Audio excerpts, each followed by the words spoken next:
서울중앙지법이 의견서를 내라 그러면서 구속 취소 심리를 열흘간 늦춰버렸어요. 이게 열흘간 늦출 일이냐 말이에요. 대통령 측 변호인단은 불법 구금을 취소하라고 하는 의견서를 즉각 제출했습니다. 또 영장과 관련해서 서울중앙지법에 청구했던 사실을 숨기고 거짓말을 한 공수처장을 고발했습니다. 그런데 이 공수처, 대통령을 이렇게 불법 체포, 불법 구금한 대가로 종북주사파 더불어민주당으로부터 엄청난 특혜를 받을 것 같습니다. 더불어민주당이 공수처의 수건을 풀어줄 법안을 낸 겁니다. 이 법안에 보면 현재 검사 25명, 수사관 40명으로 되어 있는 공수처를 검사를 50명으로 늘려주겠답니다. 2배. 그리고 수사관은 60명으로 늘려주고 일반 직원 20명인데 이거를 2배, 40명으로 늘려주겠다는 내용이 들어가 있습니다. 또 공수처의 검사가 임기가 3년이고 그리고 3회에 한정해서 연임할 수 있으니까 모두 합치면은 3년씩 4번을 할 수 있게 됩니다. 그래서 12년이 끝인데 이거를 아예 삭제를 해버려서 평생 해먹을 수 있도록 해주겠다는 겁니다. 검사의 정년이 63세인데 공수처의 검사도 63세까지 정년 보장하겠다는 겁니다.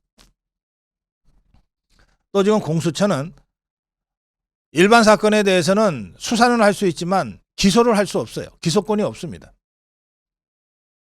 대법원장, 대법관, 검찰총장, 판사검사, 경무관 이상의 검찰 공무원에게 대해서만 기소권이 있어요. 근데 이거를 모든 고위공직자에게 다 공소를 제기하고 유지할 수 있는 기소권을 주겠다고 했습니다. 그러니까 검찰로부터 완전히 기소권을 뺏어서 공수처한테 주겠다.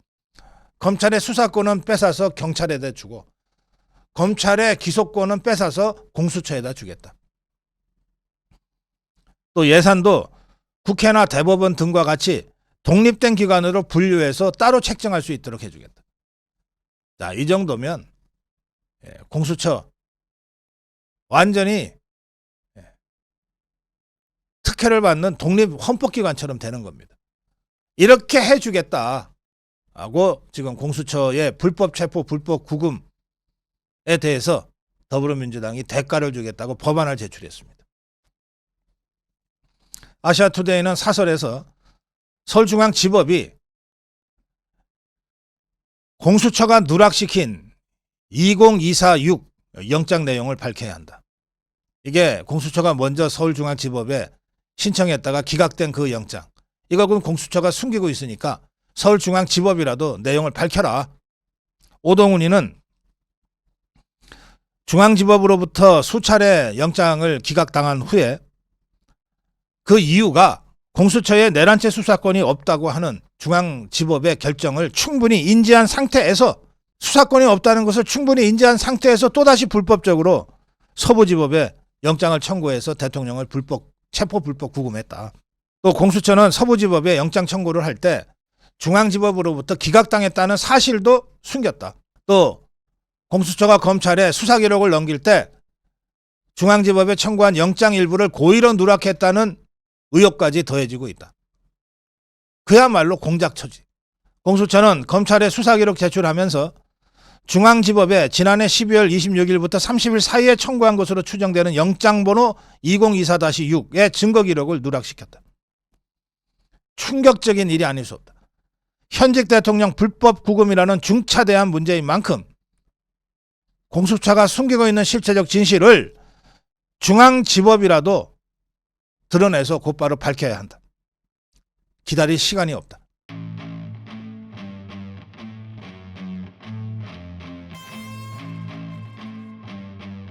지난 대선, 3년 전에 있었던 대선 하면은 떠오르는 두 장면이 있을 겁니다. 띄워주세요. 윤석열 대통령의 어퍼컷은 워낙 통쾌하고 시원해서 여러분들 다 기억하실 건데 저 대통령의 어퍼컷이 그야말로 대중적인 환호와 열광을 끌어내자 갑자기 이재명 이자가 발길질을 해대기 시작했어요. 지금 더불어민주당 이재명이가 하는 짓들이 딱 저 이재명 발길질 수준의 폐악질들입니다.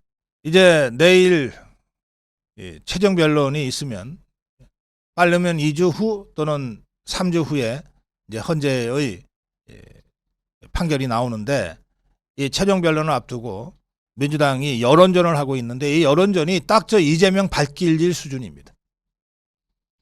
대통령이 복귀하면 파멸한다. 뭐 이거는 제대로 알고 있는 것 같아요. 저것들 다 죽지 이제. 그래서 이것들이 광장에 나왔는데 모으고 끌고 모아도 이게 몇백 명 수준이에요. 이런 상태에서 이재명이는 그야말로 곧 지가 대통령 된다는 당꿈에 젖어서 입단속하고 있어요. 뭐라 그러고 있냐. 더불어민주당 우리가 좀 겸손하고 더 겸손해야 되겠다. 대통령한테 너무 가혹한 단어를 쓰지 마라. 뭐 사형이라든지 평생 감옥이라든지 이런 말 좀 쓰지 마라.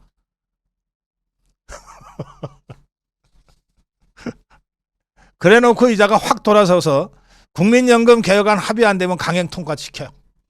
김건희 특검법 야 상설특검으로 다시 발의해.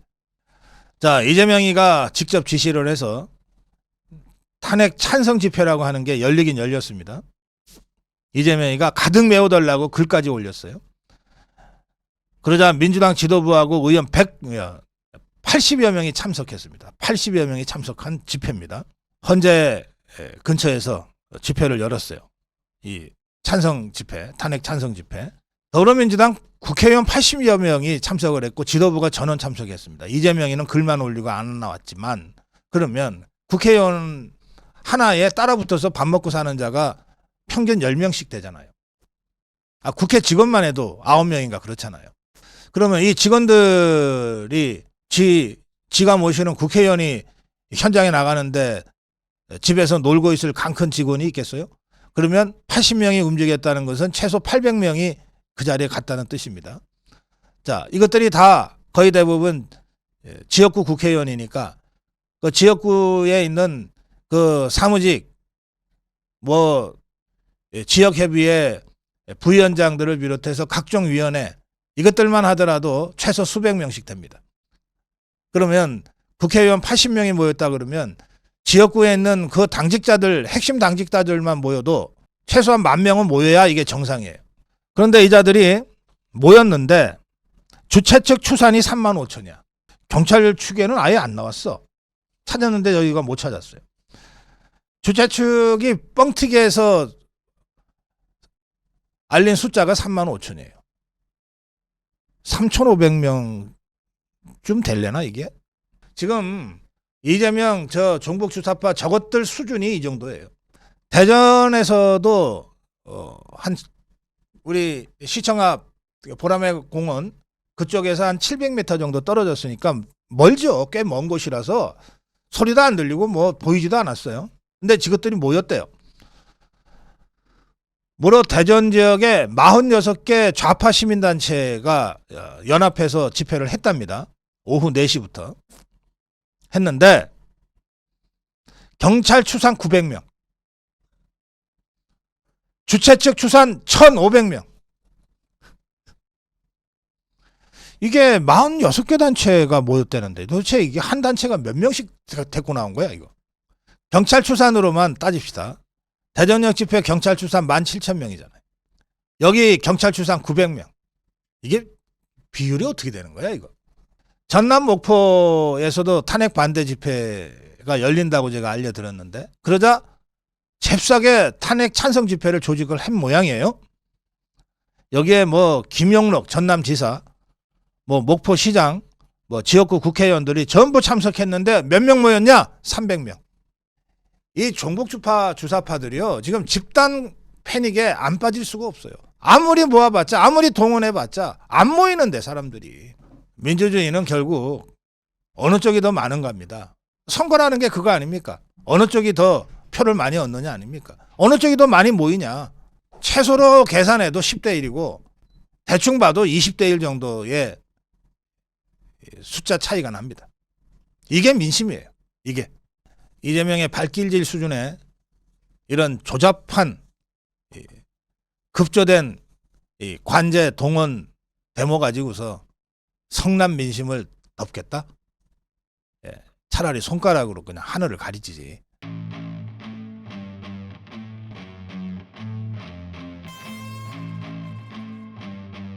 네, 오늘 조선일보에 굉장히 중요한 인터뷰, 허영 교수의 인터뷰가 실렸습니다. 여러분들 그 인터뷰는 비록 조선일보에서 나온 거긴 하지만 한 번씩 꼭 전문을 읽어보시는 게 좋겠습니다.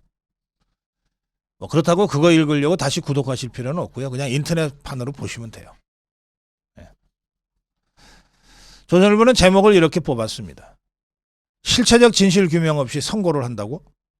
헌재가 헌법 위에 군림하려고 하네. 그러면서 이미 그 입장을 밝힌 헌재가 10가지의 위법을 범했다고 하는 것을 다시 한번 설명을 합니다.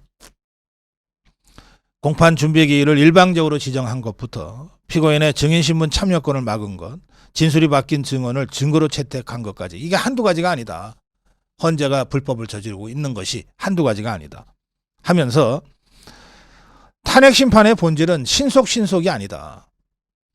헌법이 추구하는 통치권의 기본 원리는 민주적 정당성과 절차적 정당성과 기본적 기속성이다. 신속하면서 나라가 걱정이라고 그러는데 나라의 안위가 그렇게 걱정이면 왜 한덕수 권한쟁이부터 빨리 심판 안 하냐.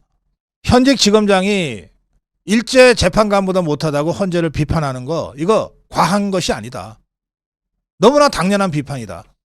탄핵심판이라서 형사소송법 전문 원칙을 완화해서 적용해야 한다? 큰일 날 일이다. 이거야말로 위헌적 발상이다. 헌법이 헌재에 부여한 가장 중대한 업무는 국민의 기본권이 입법행정사법부에 의해 침해됐을 때 이를 바로잡아주는 것인데, 이걸 하기 위해서는 절차적 정당성이 무엇보다 중요하다. 그리고 뭐 헌법학자회의라는 단체가 대통령 방어권 보장을 의결한 인권위원회를 내란 우두머리를 옹호했다고 비난했다는 기사가 있는데, 헌법학자회의라고 하는 단체, 나 그들이 누군지 모른다. 내 제자가 헌법학회장이라서 그 내 제자한테 물어봤다. 그러니까 그 사람도 금시초문입니다 하더라. 아마 비상계엄 직후에 급조된 단체인 것 같은데, 그 뭐 그런 사람들 얘기 신경 쓰냐. 그러면서 대통령의 방어권 관련해서 국민이 뽑은 대통령이 3분의 발언 기회를 달라고 하는데도 헌재가 거부했다. 일제 재판관보다 못하다는 현직 지검장의 비판이 과하지 않다. 그러면서 지금 헌재 재판의 핵심인 비상계엄 관련해서 이렇게 주장했습니다. 비상계엄 선포권, 이거 헌법이 대통령에게 부여한 국가 긴급권 중에 하나다. 그런데 지금이 국가 비상사태에 준하는 상황인지 아닌지를 판단하는 권한은 전적으로 대통령한테만 있다. 그게 대통령 고유 권한이다. 그러면 대통령의 독주를 견제할 수 없지 않냐. 무슨 소리냐. 국회의 계엄 해상권이 있지 않냐. 대통령은 지금이 국가 비상사태라고 하는 것을 판단하고 선포할 권한이 있고, 그게 아니라고 생각하면 국회가 계엄 해제하면 된다. 이번에 계엄이 그렇게 결정됐고, 그렇게 선포됐고, 그렇게 해제 결정됐고, 그렇게 해제되지 않았냐. 계엄이 선포됐지만 국회 해제 요구를 대통령이 받아들여서 해제했으면 그걸로 일단락 된 거지. 뭘 이걸 가지고 탄핵이니 뭐니 그렇게 몰고 가냐. 헌법에 다 나와 있는 건데. 현직 대통령이 국가 권력을 찬탈할 목적으로 내란을 일으켰다. 이게 말이 된다고 생각하냐? 국정 물론, 국헌 물론으로만 따지면 29번 줄탄핵하고 4조가 넘는 예산 삭감해서 국정을 마비시킨 민주당 책임이 더 크다. 또 폭동의 요소가 있냐? 200명 군인 가지고 무장도 하지 않고서 동원했는데 이게 무슨 폭동이냐? 민주당 위헌정당 해산 심판 청구 당해도 하나도 이상하지 않다. 마지막으로 헌재 결정에 대한 전망을 해달라고 하자 허영 교수가 매우 중요한 결론을 이렇게 내립니다. 헌법재판은 합법성에 더해서 합목적성을 판단한다. 합법성과 합목적성. 합목적성은 뭐냐면 재판 결과를 이렇게 내렸을 경우에 사회 안정을 촉진할 건지 사회 안정을 해칠 것인지에 대한 판단까지 헌재가 해야 되는 것이다. 자, 생각을 해봐라. 그래서 여론이 중요한 건데 지금 대통령 구속 후에 대통령 지지율 급등하지 않았냐. 연일 수백만 명이 탄핵 반대를 외치면서 모이지 않냐. 한 목적성을 생각하면 탄핵은 무조건 기각돼야 된다. 허영 교수가 이렇게 표현한 건 아닙니다만 허영 교수의 이 발언은 전문용어로 제가 풀어서 설명드리면 합법성과 합목적성 두 가지를 다 고려한다면 또 지금 대통령의 지지율 상승과 수백만 국민들의 탄핵 반대 여론을 생각하면 이것은 기각이다. 그런 뜻입니다.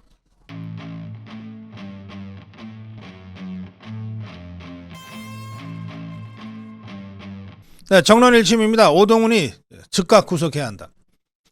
제가 어제 그리고 오늘도 서울경찰청 앞에서 오상종 자유대한호국당 오상종 단장이 오동훈 즉각 체포 촉구 집회를 한다는 소식 전해드렸는데 이 오동훈이 즉각 구속해야 합니다. 이건 내란죄로 구속해야 됩니다.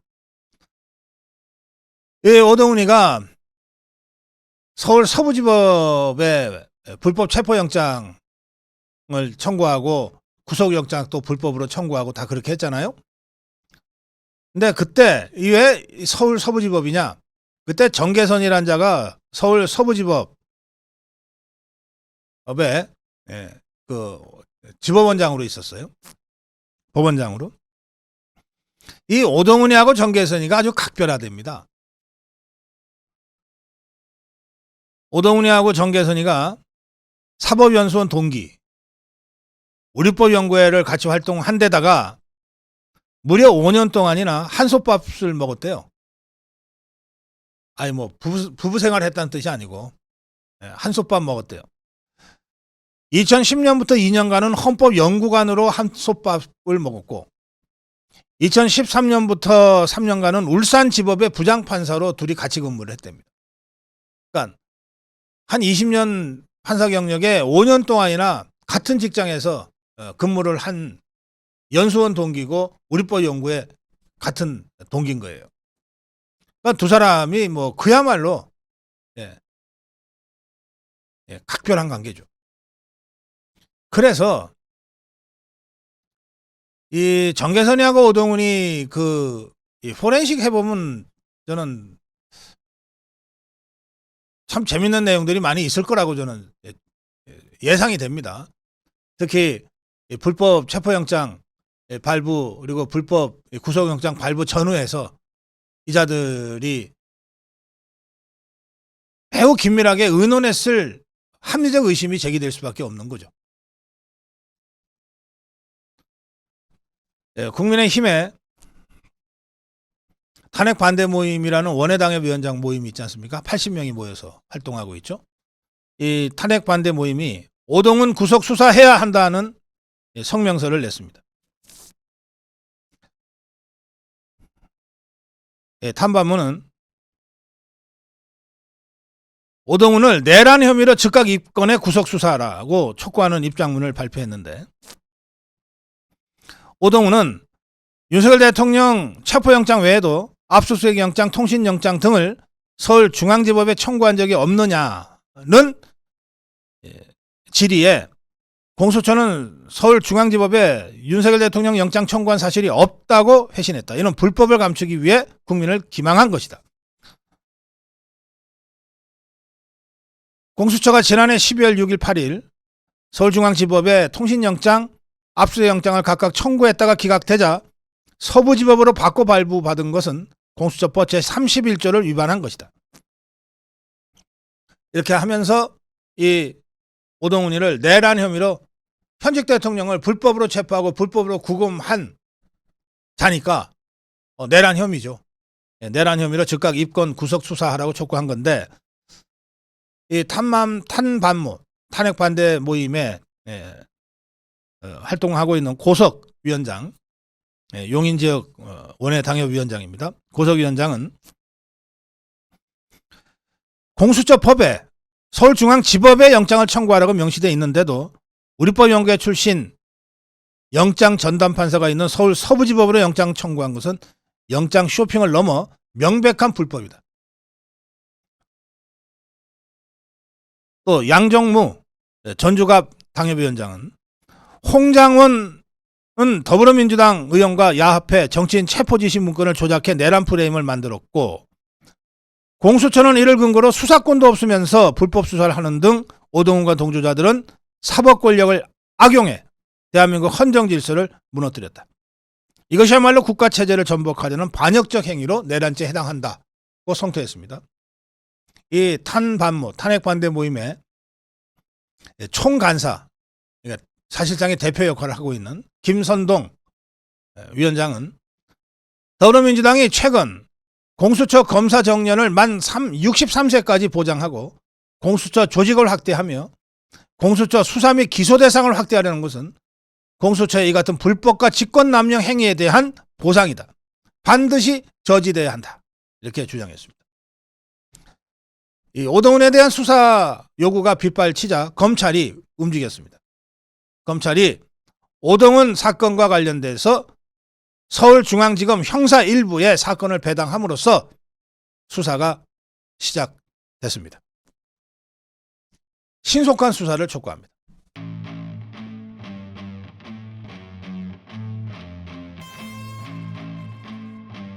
탄핵, 기각이 아니라 각하되어야 한다. 유창종 변호사, 45년생이고요. 전 서울중앙지검장을 지냈습니다. 중수부장도 지냈어요. 최고의 명검사였다라고 지금도 법조계가 기억하고 있는 그런 원로 법조인입니다. 유창종 변호사가 이번 대통령 탄핵 심판은 기각이 아니라 각하해야 한다. 그것도 헌법재판관 8명 전원일치로 각하해야 한다. 이렇게 주장했습니다. 그 이유를 3가지 들었습니다. 첫째, 비상계엄은 헌법이 보장한 대통령의 적법 권한이다. 통치행위에 해당되어서 사법심사의 대상 자체가 아니다. 여러 헌법학자들이 이미 그렇게 주장해왔고 대법원 판례까지 있으므로 이건 길게 설명할 필요도 없다. 헌법재판관들이라면 누구나 다 알고 있는 일이다. 그러니 사건 자체가 안 되는데 왜 심리를 하냐. 각하해라. 이게 첫 번째.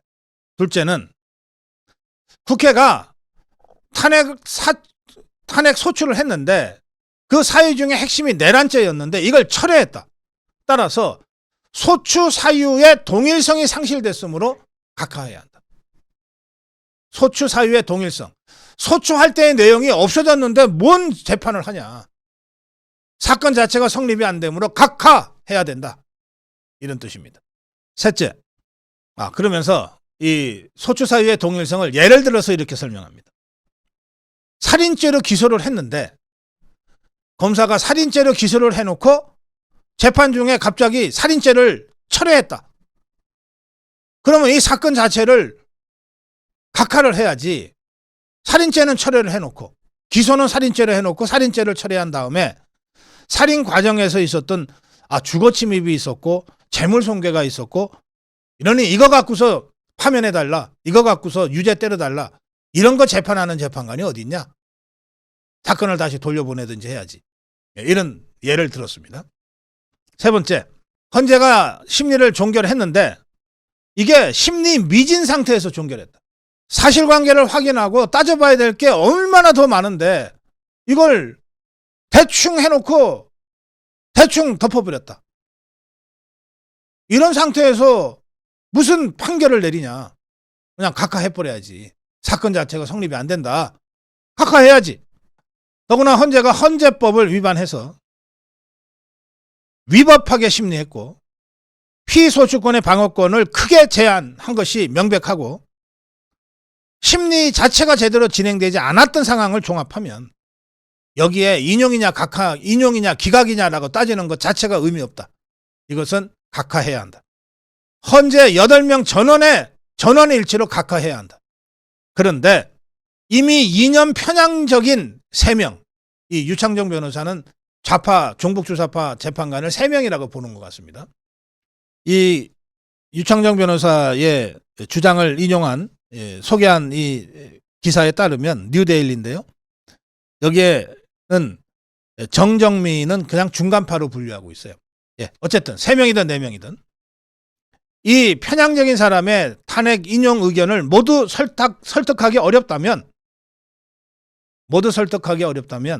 기각 결정하면 되고, 각하가 어렵다면 기각 결정하면 되고, 그것도 어렵다면 변론 재개를 하면 된다. 더 심리해 보겠다고 하면 된다. 이렇게 주장했습니다. 유창정 변호사의 주장의 핵심은 뭐냐? 이 사건은 이렇게 보나 저렇게 보나 사건 자체가 성립이 안 된다. 그러니 인용이냐 기각이냐 다툴 것 없다. 8명 헌법재판관 모두 법률가 아니냐. 사건이 안 되는데 무슨 인용 기각 따질 거냐. 거기다가 무슨 도청 무슨 방지 장치까지 하면서 평의를 한다 그러는데 웃기는 짓 하지 말고 그냥 각하하고 끝내라. 이런 주장입니다. 이 주장은 윤상현 의원도 같이 했어요. 윤상현 의원은 대통령 탄핵 심판은 각하되어야 합니다. 윤석열 대통령 탄핵 심판은 탄핵 소추 요건을 갖추지 못한 부적법한 것으로 기각이 아니라 각하되는 것이 맞습니다. 먼저 소추 사유의 동일성이 상실되었습니다. 또 헌재가 위법성 행위를 남발했습니다. 결국 대통령에 대한 탄핵 심판은 편법으로 청구된 요건 미달 심판이고, 헌재의 위법성이 드러난 부적법한 심판이고, 증인과 증거에 대한 충분한 심리 과정을 진행하지 않은 미진한 심판입니다. 따라서 기각이 아니라 각하되는 것이 맞습니다.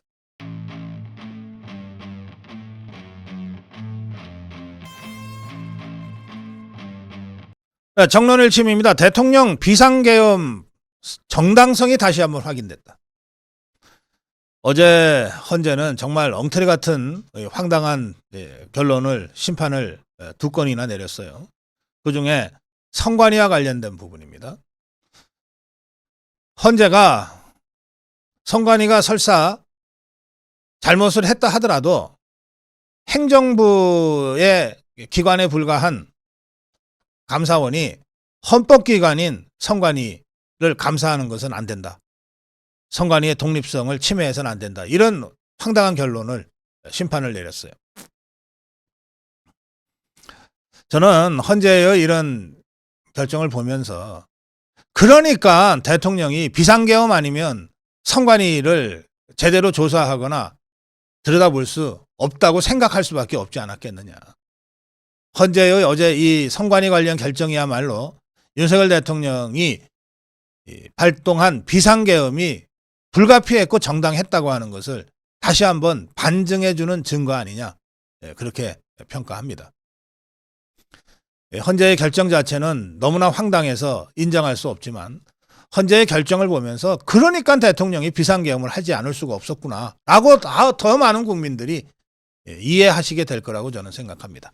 자, 그와는 별도로 정치 원리적으로 이 헌재의 이 결정이 얼마나 잘못된 것인지는 제가 정확하게 짚고는 넘어가야 될 것 같습니다. 자, 자유민주주의는 상권 분립의 권력 운영을 기본으로 하고 있습니다.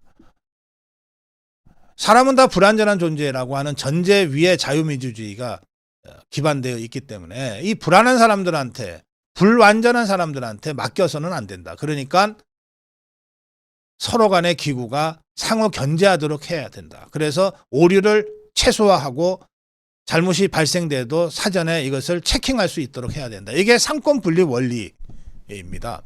그래서 행정부와 입법부와 사법부가 상호 견제하게 돼 있어요.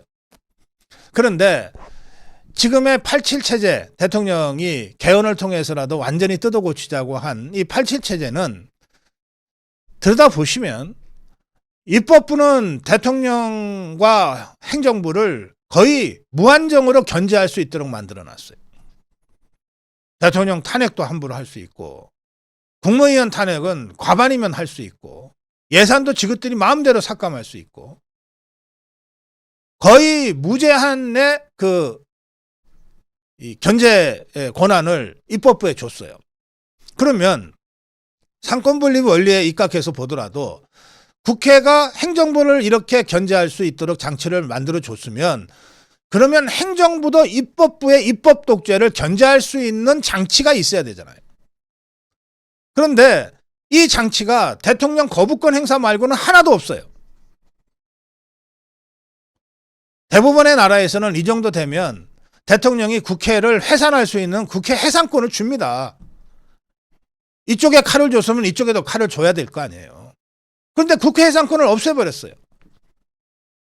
유일하게 대통령이 이 국회의 입법 독재에 저항할 수 있는 방어수단인 거부권만 달랑 준 거예요.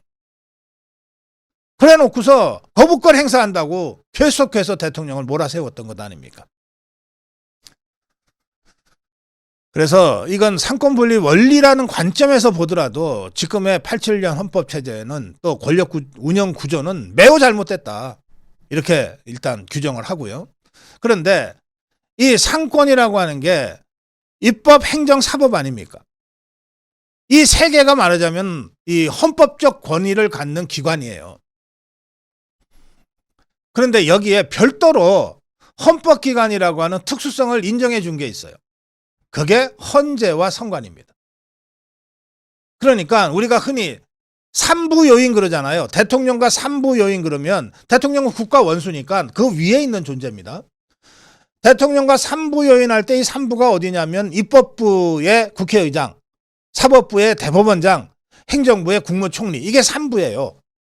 그런데 여기에 이 또 다른 두 개의 헌법기관, 헌재와 선관위를 헌법기관으로 인정을 해놓으니까 이 헌법기관의 장인 헌법재판소장, 선관위의 장인 선관위원장도 뭔가 요인으로 대접을 해야 된다 싶어서 만들어낸 게 5부 요인이에요. 그러니까 국가 경축일 같은데, 뭐 8.15 경축일 같은데 단상에 앉는 사람들이 5부 요인이에요. 그러니까 이렇게 특수하게 헌법재판소와 선관위를 인정을 해놓은 겁니다. 그런데 어제 헌재의 결정은 선관위가 헌법기관이니까 대통령 밑에 있는 감사원이 감사하지 못한다 이렇게 돼 있잖아요. 그러면 선관위가 헌법기관이라서 보호받으면 자동으로 또 어디가 보호받습니까? 헌재가 보호받게 되는 겁니다. 어제 선관위 관련 결정은 헌재의 자기 방어를 위한 결정하고 똑같은 겁니다. 자, 그런데 한번 또 생각을 해봅시다. 감사원은 3부라고 하는 관점에서 보면 행정부 관할이지만, 자, 감사원이 대통령 감사합니까? 못합니까? 합니다. 대통령실 감사하잖아요. 3부의 위에 있는 대통령도 감사하고 대통령 직할인 비서실도 감사하는데 그게 뭐라고 선관위를 감사를 못합니까? 그게 뭐라고 헌재를 감사를 못합니까?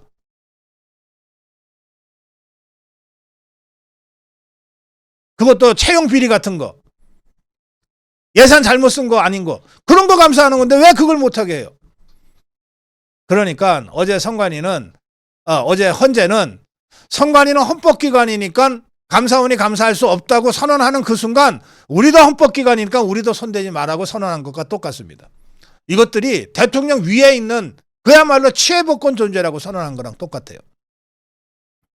그래서 이런 황당한 이 권력 운영 구조, 이거 완전히 이번에 끝장내고 개편해야 됩니다. 대통령이 복귀하면 87년 체제를 넘어서는 진짜 제대로 된 헌법 체계로 국민적 수렴, 의견 수렴을 거쳐서 개헌하겠다고 할 때는 이런 것들도 다 제자리에 바로잡도록 하기 위한 조치들이 포함되어 있는 겁니다. 저는 헌재가 어제 선관위 관련 결정을 통해서 선관위와 헌재에 무덤을 팠다고 생각합니다. 이제 국민들이 다 알게 됐어요. 야, 이것들이 진짜 법 위에 존재하는 특권 집단이네. 완전히 셀프 방어벽을 쳤네. 선관위를 이용해서 헌재가. 다들 그렇게 이제 알게 됐어요. 그래서 이건 그야말로 선관위와 헌재가 자멸을 하는 선언을 어제 평결을 내린 것이다. 그렇게 평가합니다. 감사원이 선관위 감사를 했던 게 별거 아니에요. 선관위에 무슨 사무를 본 게 아닙니다. 290일의 경력 채용 경쟁 과정에서 총 878건의 규정 위반을 확인했다는 거예요. 이런 걸 감사를 못하게 하면 어쩔 수 없죠. 법을 바꿔서 헌법기관의 지위를 박탈하든지 아니면 감사원 갖고 안 된다고 하니 그럼 검찰 갖고 수사하자. 이렇게 갈 수밖에 없죠. 선관위가 자기 그 간부들 사무총장, 사무차장 하는 장관급, 차관급 또는 뭐 국장 뭐 하는 1급, 2급짜리들의 자녀들을 불법으로 채용했잖아요. 이게 다 드러났잖아요. 그때 이걸 감사원이 감사하려고 하니까 선관위가 뭐라고 응대했냐. 야, 여긴 가족회사야. 친인척 채용은 우리 전통이야. 왜 이런 걸 손대 감히? 라고 댓글이 했다는 것 아닙니까? 헌법기관이 가족회사입니까? 헌법기관이면은 친인척 채용을 불법적으로 해도 관행으로 다 인정하고 넘어가야 됩니까? 헌재의 어제 황당한 결정을 통해서 정말 선관위 손 좀 봐야 되겠다. 헌재도 손 좀 봐야 되겠다는 생각을 이제 국민 모두가 다 하게 됐습니다. 그리고 더 나아가서 아까 말씀드린 대로 이래서 대통령이 비상계엄을 선포했구나 라고 하는 사실을 더 절실하게 여러분들 느끼게 되셨을 겁니다. 조선일보는 사설에다가 이렇게 썼습니다. 그렇다면 이 마피아 선관위를 도대체 어떻게 하자는 거야? 라고 헌재의 결정, 헌재의 이 막말, 이 막대먹은 결정에 대해서 항의했어요. 원희룡은 선관위에 면죄부를 준 헌재 때문에 청년들이 2번 울고 있다. 라고 페북에 글을 올렸습니다. 세상에 이런 국가기관이 어디 있냐 도대체. 2030 세대는 특히 불공정에 분노한다. 대법원 뒤에 숨는 선관위의 비겁함. 그리고 검증 자체를 성역화하는 헌재의 만행에 2030 세대들이 분노하고 있다. 청년들이 2번 울고 있다. 이런 거를 올렸습니다. 정론 1침이었습니다.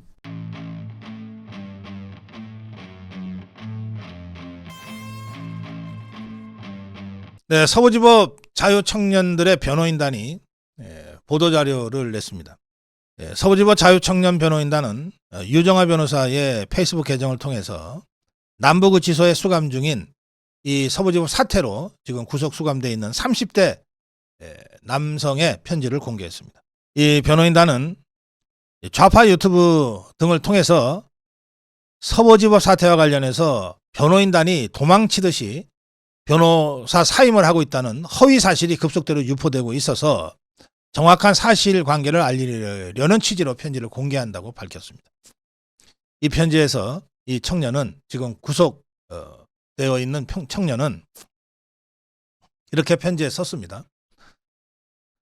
처음에 체포되고 구속됐을 때 많은 걱정이 앞섰다. 다니던 직장은 퇴사했고 일하지 못하는 동안에 생계도 막막했다. 또 나중에 풀려났을 때 과연 일자리를 찾을 수 있을까 하는 취업에 대한 걱정도 있었다. 참 암담했겠죠. 정말 느닷없이 구속이 됐으니까. 이렇게 유치장에서 혼자 근심과 걱정에 빠져서 마음이 무거웠을 때 유정아 변호사님이 찾아오셨고 도우러 왔다고 말씀하셨다. 그 순간 불안했던 마음이 순식간에 사라졌다. 그 순간을 아직도 잊을 수 없다. 그 이후에 수사받고 구속심사 받고 재판 진행하는 모든 과정에서 변호사님의 도움을 적극적으로 받았고 그 순간들마다 저는 불안한 마음 없이 편하게 임할 수 있었다. 또 윤석열 대통령을 지지하는 수많은 국민들로부터 영치금과 취업 제한이 쇄도했다. 처음 영치금 영수증을 받았을 때 누군지도 모르는 그분들 한 분 한 분의 성함과 응원 메시지를 간직하고자 영수증을 모으기 시작했는데 지금은 영수증이 셀 수 없이 많아져서 어떻게 보관해야 할지 진땀을 빼고 있다. 석방 후에 따로 도움 주시겠다고 연락하시는 분들, 직장 문제 해결해 주시겠다고 도와주시는 분들이 너무 많아서 감사한 마음에 그저 감사한 마음뿐이다. 지금은 경제적인 문제들도 더 이상 문제가 되지 않게 됐다. 또 제 가족들도 이런 연락을 받고 마음이 많이 안정되셨다. 이런 편지입니다. 그런데 이렇게 정말 인생 가장 어려운 시기를 겪고 있는 이들을 대상으로 또다시 공격하고 가스라이팅하고 매도하는 이런 좌파들의 이 정말 폐륜적인 행동들이 계속되고 있어요.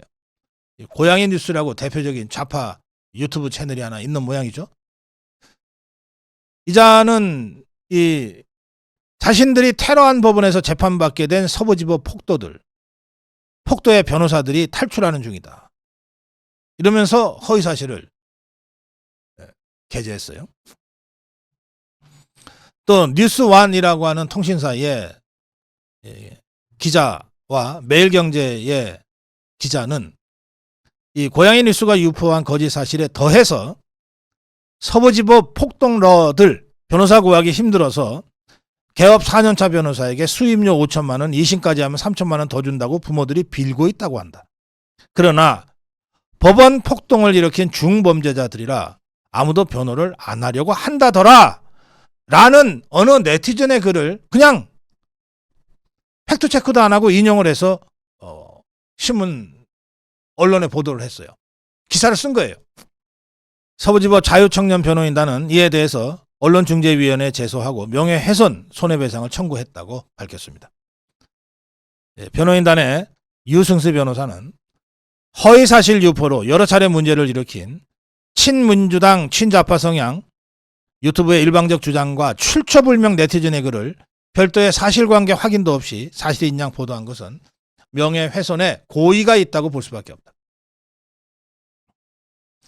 이 고양이 뉴스라고 하는 내가 저는 처음 보는데 무슨 원모식인가는 자가 운영한다 그러는데 이자는 이전에 이명박 대통령 구속될 그 무렵에 이명박 대통령 자택에 쥐약을 배달하려고 한 혐의로 징역형을 선고받은 바 있는 자입니다. 또 윤석열 대통령 관련해서 허위사실로 고발당해서 송치되어 있는 자이기도 합니다. 그러면서 이 서울 서부지법 자유청년변호인단은 이렇게 입장문을 마무리합니다. 서울 서부지법 자유청년변호인단은 고영일, 김지미, 이 김지미 변호사 얼마 전에 우리 방송에 나왔던 그분이군요.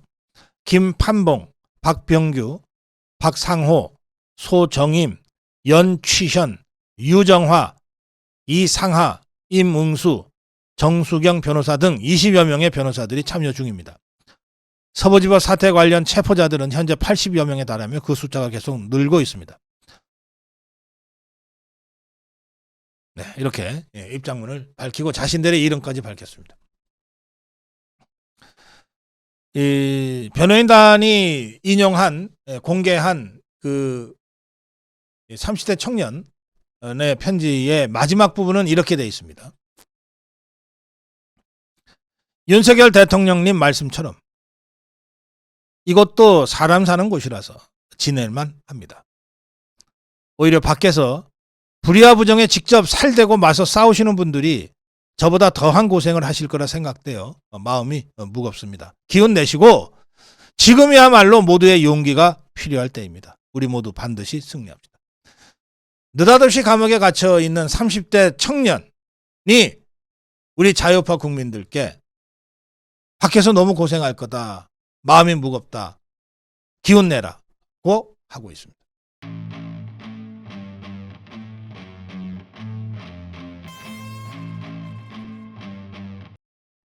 저는 대통령 탄핵 각하 기각을 확신합니다. 여론도 그렇게 돌아가고 있습니다. 꽤 오래됐습니다. 그러자 8년 전처럼 박근혜 대통령 때처럼 무조건 탄핵될 거야라고 믿고 밀어붙였던 종북 주사파들, 이재명 세력들, 그리고 거기에 편성해서 앞장서서 내란몰이하고 탄핵몰이 해왔던 기성 언론들이 완전히 지금 집단 공황에 빠져 있는 상황입니다. 그래서 이들이 마지막 발악을 하고 있는데, 마지막 발악, 이것들이 할 수 있는 게 뭐 있겠어요? 결국은 또 한 번의 여론 조작과 또 한 번의 괴담 유포입니다. 씨알도 안 맥히는 여론 조작과 괴담 유포를 이것들이 계속 하고 있는데, 예컨대 느닷없이 김건희 여사를 소환해서 김건희 여사가 내란 배우다 이런 식으로 플래카드까지 걸고 괴담 유포하고 있습니다. 이 문제 뭐 길게 설명할 필요도 없습니다. 윤석열 대통령이 내 아내한테도 얘기하지 않았다고 이미 밝힌 바 있어요. 연루될까 봐 걱정이 돼서. 그러면서 내가 아내한테도 얘기하지 않아서 나중에 내 아내한테 좀 야단을 맞을 것 같다는 얘기까지 농담 반 진반처럼 했어요. 아예 대통령이 얘기도 하지 않은 김건희 여사가 무슨 수로 내란 배후를 합니까? 이런 괴담은 더 이상 대응할 필요조차 없을 정도의 황당한 괴담이라서 뭐 제가 더 길게 설명하지 않겠습니다. 그런데 여론조사와 여론조작은 조금 좀 다르죠. 이거는 어쨌든 헌재 재판관들한테 여러 가지 형태로 영향을 줄 수 있습니다.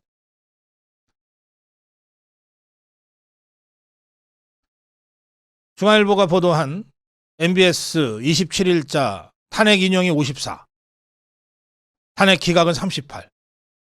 이런 건 헌재 재판관들한테 영향을 줄 수 있습니다. 또 어제자 발표된 갤럽 조사, 탄핵 찬성 59, 탄핵 반대 35. 이런 수치들이 헌법재판관들한테는 영향을 줄 수 있어요. 특히 연합뉴스는 이 갤럽 조사를 전하면서 중도층에서 70%가 탄핵 찬성이라고까지 이렇게 아주 노골적으로 탄핵몰이를 하고 있습니다. 그런데 MBS나 갤럽 조사의 특징이 하나 있어요. 뭐냐? 대통령 지지율 조사를 안 해요. 저는 대통령 지지율 조사를 싹 빼고 한 이 조사를 보면서 이것들 여론 조작에 들어가려고 하는구나 라고 하는 합리적 의심을 제가 제기합니다. 자, 생각을 해봅시다.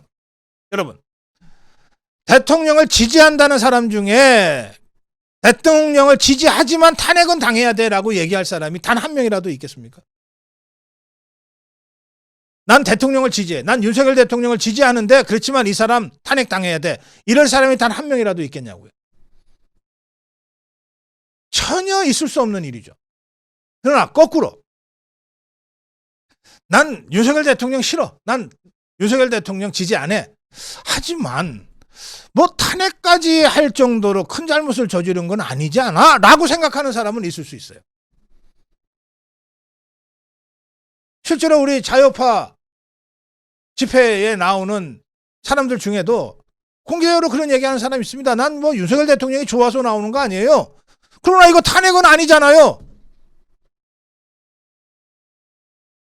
그러니까 윤석열 대통령 지지율을 조사하면 탄핵 반대는 윤석열 대통령 지지율보다 1%라도 더 높아야지 정상입니다.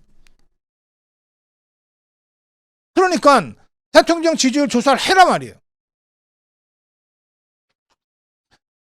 오늘 더 퍼블릭이 보도한 미디어 디펜스가 여론조사 공정에 의뢰한 조사는 윤석열 대통령 지지율 48.5 나왔어요. 그러면 대통령을 지지하는 48.5는 대통령 탄핵 반대를 무조건 합니다. 여기에 지지 쪽에 표를 하지 않은 사람들 중에도 일부가 그러나 탄핵은 아니잖아라고 저는 탄핵 반대에 쓸 가능성이 있다고 보죠. 그러니까 갤럽의 조사나 MBS 조사가 설득력을 가지려면 대통령 지지율 조사도 했는데 MBS가 대통령 지지율 조사했더니 대통령 지지율이 뭐 35, 38밖에 안 나왔고 그 38이 대통령 탄핵 안 되라고 반대하더라. 이거면은 내가 말이 돼요. 그렇게 조사를 하라는 거예요. 갤럽도 대통령 지지율 조사를 해봐라. 대통령 지지율이 35밖에 안 나왔다. 그 35가 탄핵 반대하더라. 이러면 내가 인정하겠다.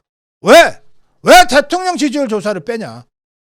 이 좌파들의 이 막판 여론 조작 공세 여기에 맞서서 저희도 막판 적극 대응 차원에서 당장 이번 주말 여론조사를 자체적으로 실시하겠습니다.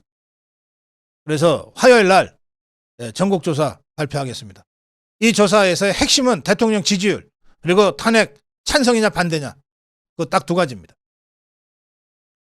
그리고 한 번으로 부족할 것 같아서 다음 주 2주 연속으로 대통령 지지율 조사하고 탄핵 찬반 조사하겠습니다. 뭐 고성국 TV가 자체 조사한다면 일부러라도 기성 언론들이 다루지 않는 거 제가 압니다. 그러나 저희 고성국 TV를 통해서라도 발표가 되면 많은 자유파 유튜브들이 인용할 거고 그러면 헌법재판관들이 적어도 이 조사만은 들여다볼 거라고 제가 생각합니다. 그렇게라도 해서 종북주사파들의 막판 여론 조작 공세에 적극적으로 맞서야 한다. 그럴 계획으로 있다. 그런 점을 여러분께 말씀드립니다.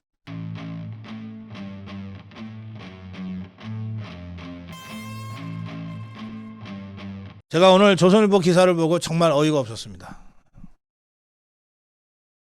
역시 조선은 안 되는구나. 자, 조선일보 기사의 제목이 이렇습니다. 이게 특집 기사예요. 독립운동 기리는 날에 해놓고 탄핵 찬반 집회 인원만 46만 명. 이게 제목입니다. 아니 도대체 그야말로 강대강 극대극으로 지금 대치하고 있는데 우리 자유파의 탄핵 반대 집회와 저 종북주사파의 탄핵 찬성 집회를 섞어서 46만 명이라고 얘기하는 게 도대체 이게 제정신을 가진 언론의 보도입니까? 섞어서 46만 명이 무슨 의미가 있어요? 제목을 이렇게 뽑아놓고 여러분 이 신문은 말이죠. 제목이 절반이에요. 사람들이 제목 딱 보고서 먼저 선입견을 갖게 되거든요. 구체적인 내용까지 디테일하게 쭉 읽으려면 시간도 걸리고 쉽지 않거든요. 제목이 절반 이상이에요. 제목에는 탄반 찬성 반대 집회 뭉뚱그려서 46만 명이라 해놓고 나서 기사에 들어가 보니까 뭐 이런 기사가 있나 그러고 제가 들여다 보니까 탄핵 반대 집회, 우리 자유파 집회는 이제 집회 신고를 다 하잖아요. 그러면은 예상 인원들을 신고하게 돼 있거든요. 이게 광화문의 대국본이 21만 명 집회 신고했어요. 21만 명. 여의도의 세이브코리아가 13만 명을 집회 신고를 했어요. 그 다음에 우리공화당이 5천 명 했어요.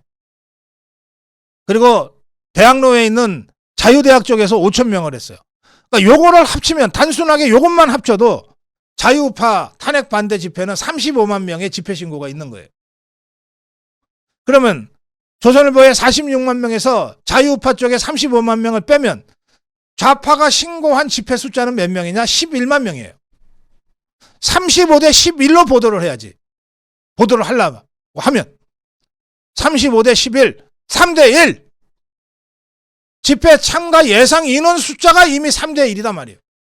좌파는 탄핵 찬성 집회 안국동에서 10,000명 예상한다고 신고했고 경복궁역, 안국동이나 경복궁역이나 그게 그거지. 경복궁역에서 저녁 5시부터 8시 30분까지 밤에 우리 광화문 집회가 끝난 그 시점에 맞춰서 하는데 10만 명이라고 신고를 했는데 여기에 이재명이하고 더불어민주당 좌파 국회의원들이 대거 참석한다는 겁니다. 자, 우선 참여 예상에서 3대1로 35대 11입니다. 그런데 여러분, 그동안 우리가 수년간 집회 시위하면서 투쟁해 왔잖아요. 우리 자유우파 진영은 늘 예상 참여 인원보다 더 많이 나와요. 플러스 알파입니다. 저 종북주사파 저것들은 예상 참여 인원보다 늘 덜 나와요. 적게 나와요. 마이너스 알파예요. 절반도 안 될 때도 많아요. 저것들이 뭐 길거리 가다 보면 막 시끄럽게 막 노래가 나오고, 그래서 가보면 스피커는 뭐 엄청나게 큰 대형 스피커에 스크린 갖다 놨어요.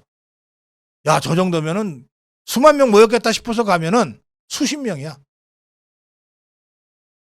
저것들이 전부 집회까지도 돈질로 다 때우는 거예요. 대형 스크린 임대하고 대형 스피커 세우고 그거 다 돈이잖아요.